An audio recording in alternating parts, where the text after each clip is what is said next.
punya prinsip kalau misalkan lu udah terjun ke situ, ya lu harus kelarin di situ. Jangan sampai lu bikin sesuatu tapi lu jadinya setengah-setengah doang. Gue mau itu konsekuensinya apapun ya harus gue jalanin karena itu emang udah pilihan pertama gue. Kita itu lebih nyesel gagal tapi nggak ngelakuin dibanding gagal tapi udah ngelakuin. Kalau gagal udah ngelakuin, kita punya pengalaman yang luar biasa sih.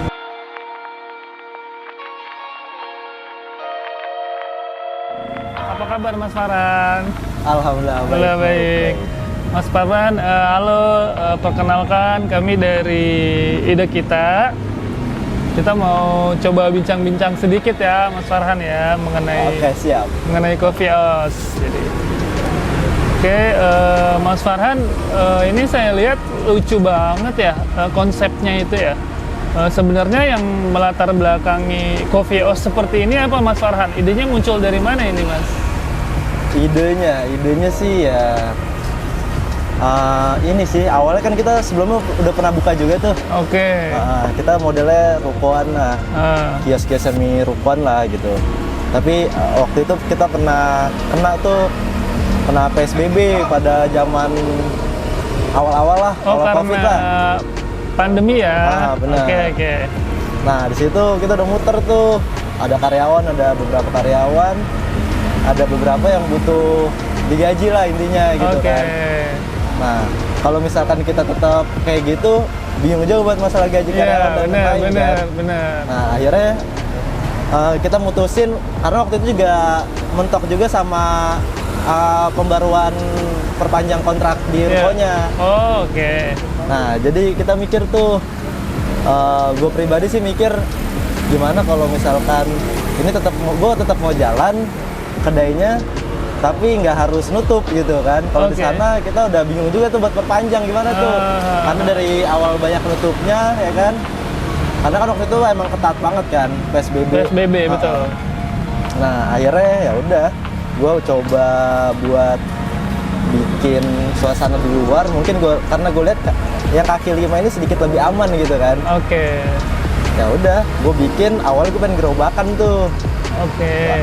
Nah, tapi pas gue lihat gerobakan kayak tapi udah banyak juga ya. Gue pengen bikin kayak sedikit ikonik gitu loh dari kedai gue gitu kan. Nah, terus gue beralih lah ke Bemo tuh. Pengen ke Bemo. Tapi pas lihat harganya, anjir kata gue, tinggi banget harganya. Udah kayak ini VW Kombi. Udah ratusan lah gitu kan. Karena itu udah sesuatu barang antik gitu kan. Jadi ngaruh ke harga ya. Nah, karena modal gue minim, ya udah, gue mikirnya tuh, gue sama temen gue, ya mikir, temen gue nyeletuk lah, lu mau yang 3 roda aja kata dia, yang kayak yang beda-beda sendiri lah gitu kan. Nah ya udah, pas buka Pinterest, muncul lah Bajaj, temen gue ngasih tahu. Ya udah, dari gue lihat karena di situ juga keren, unik. Wah, ini bisa jadi ikonik juga nih buat kedai nih. Walaupun kita di kaki 5 kan, ibaratnya di street lah gitu jatuhnya. Tapi bisa daya tarik orang nih buat bagus juga buat foto-foto gitu kan. Karena jarang yang ada. Beda dari yang lain ya Mas ya. Oke, berarti waktu itu idenya muncul tiba-tiba gitu aja ya? Iya, di warkop itu lagi hujan-hujan. Di warkop hujan-hujan, oke. Keren. Oke, Mas Farhan berarti secara nggak langsung waktu di ruko itu kena impact karena pandemi ya? Terus betul. Sering banget razia gitu kan? Akhirnya buka tutup dan akhirnya ya omset nggak jelas. Omset nggak jelas, jadi pengaruh juga ke kru, ke karyawan gitu, sedangkan betul. Mereka butuh gaji gitu ya. Ya betul. Oke, jadi Coffee House ini akhir dari ide yang instan gitu kan, tapi bagaimana caranya supaya ide itu nggak biasa gitu kan. Jadi luar biasa. Siap, mantap. Oke, Mas Farhan. Kalau Coffee House sendiri sejak kapan ini Mas dibukanya gitu, munculnya? Coffee House itu 2020 sih, jadi di bulan akhir Juli 2020. Oke. Jadi berarti sebelumnya apa emang sempat berhenti dulu dari kopi yang rukonya, apa langsung nyambung ke Mas? Itu sih kita emang berhenti dulu sih. Sempat vakum ya? Sempat vakum juga karena emang buat ngerjain di Bajaj kan. Jadi kita emang harus benar-benar vakum dulu ngerjain. Terus juga karena emang waktu itu buat kita bikin baju aja modal itu masih kita cari-cari gitu kan. Nah ya udah akhirnya memutuskan untuk ada mobil almarhum kita pakai dulu, kita jual, kita bangun usaha. Berarti secara nggak langsung setelah tutup dari ruko itu semuanya kita persiapkan dengan matang gitu kan, dari mulai perencanaan, dari mulai konsep, dari mulai yang tadi Mas Farhan bilang modal gitu kan, dan akhirnya saatnya kita udah rilis itu udah siap di ya kurang lebih pertengahan 2020 ya Mas Farhan ya. Iya betul. Ya berarti waktu itu masih pandemi juga sebenarnya ya. Ya cuman belum, sebenarnya waktu pas zaman itu sih pas di ruko ya itu emang pandemi, cuma belum masuk di Indo. Jadi masih setengah, masih di luar gitu ya. Mirip lah kabarnya gitu, di Indo ada gitu. Siap. Oke Mas Farhan, ini sebenarnya Coffee Oz ini usahanya Mas Farhan sendiri atau join sama temen atau keluarga atau gimana Mas? Kalau Coffee Oz sih sendiri sih sebenarnya sih. Sendiri ya. Cuman untuk perbantuan adalah dari pasangan sendiri. Wah. Siap, berarti memang inisiasinya dari Mas Farhan sendiri ya. Terus ini kan saya lihat konsepnya lucu banget nih Mas Farhan, unik gitu kan, beda dari yang lain.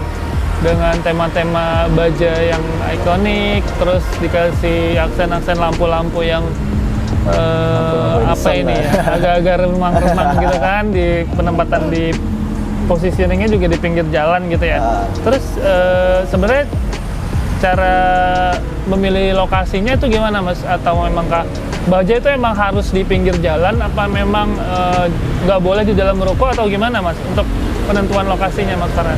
Ya sebenarnya sih mau di mana aja sih ya boleh-boleh aja gitu.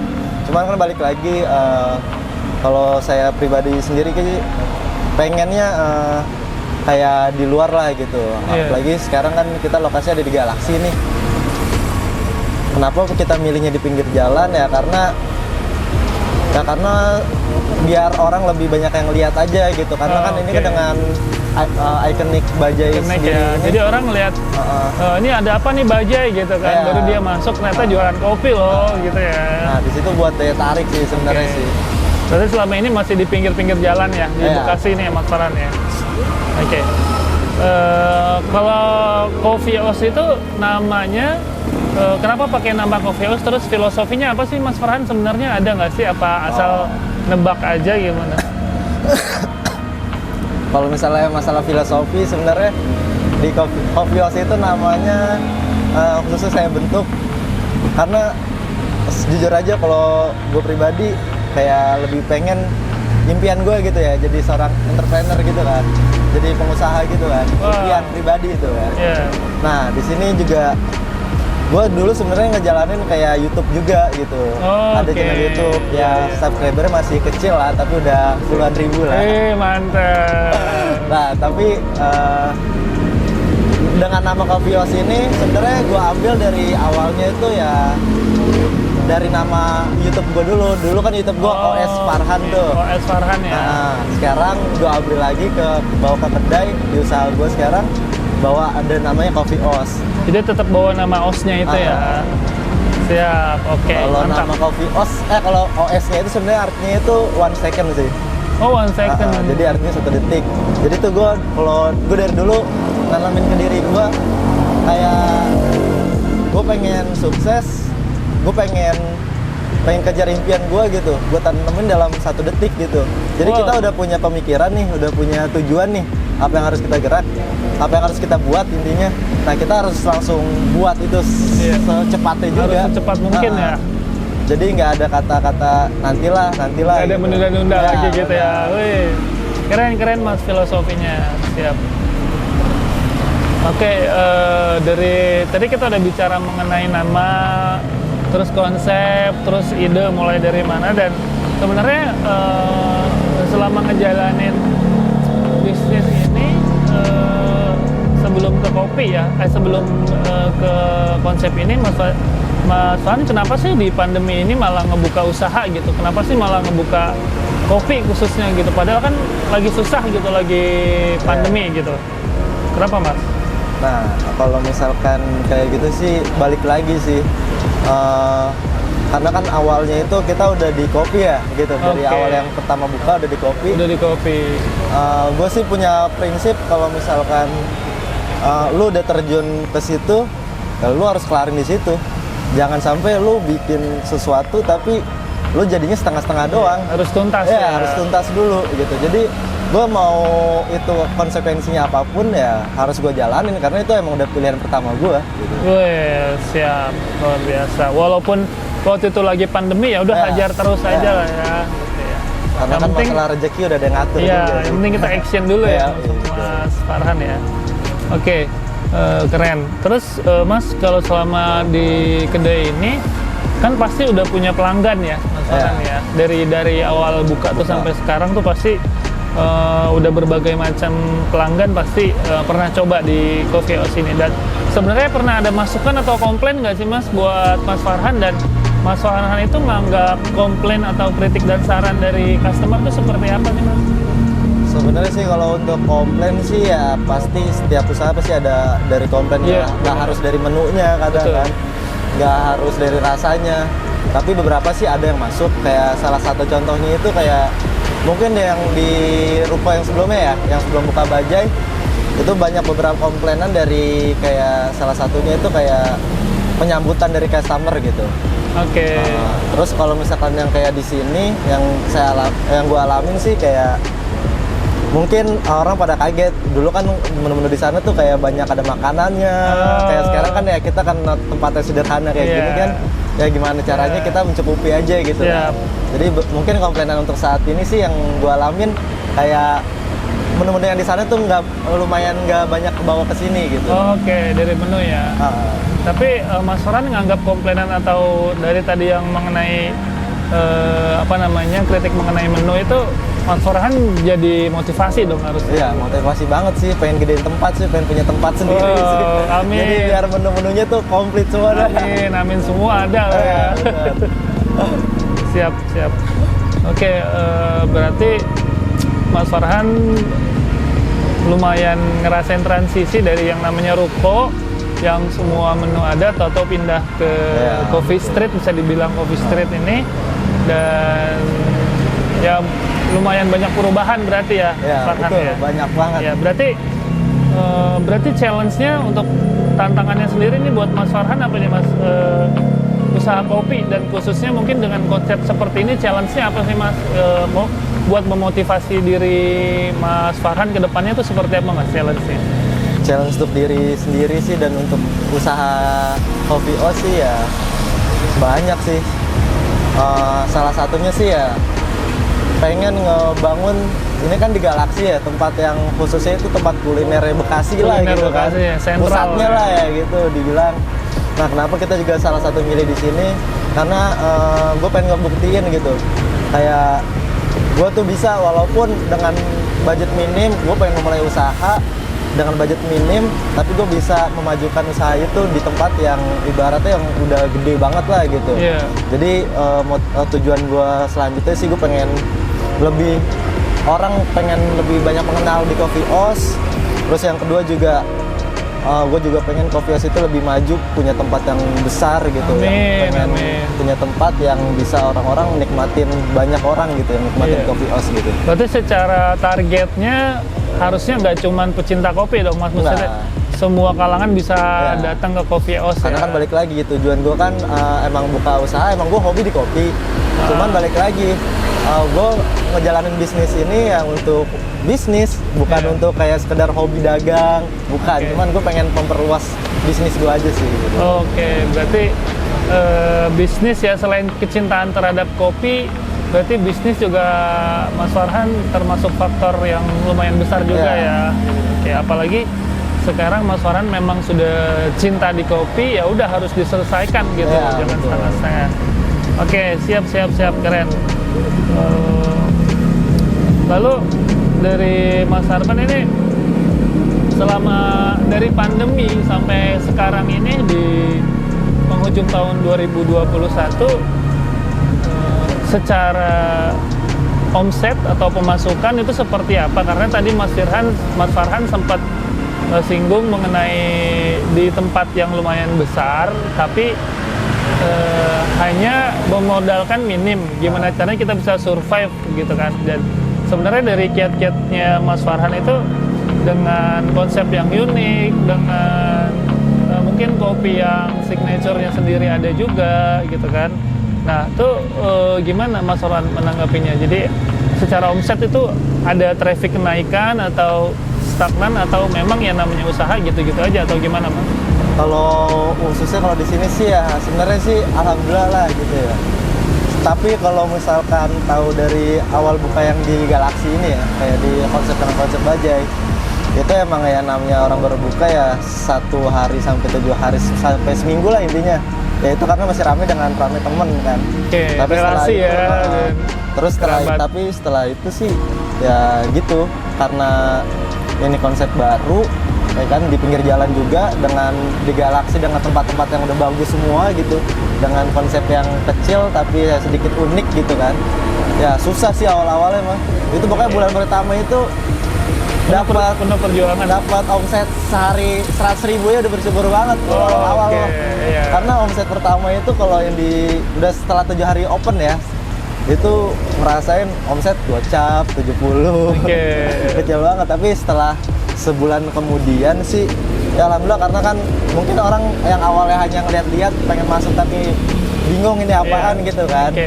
Jadi kayak bulan kebesokannya itu ya alhamdulillah banyak peningkatan. Ya udah sih. mulai stabil ya, lama-lama naik gitu kan.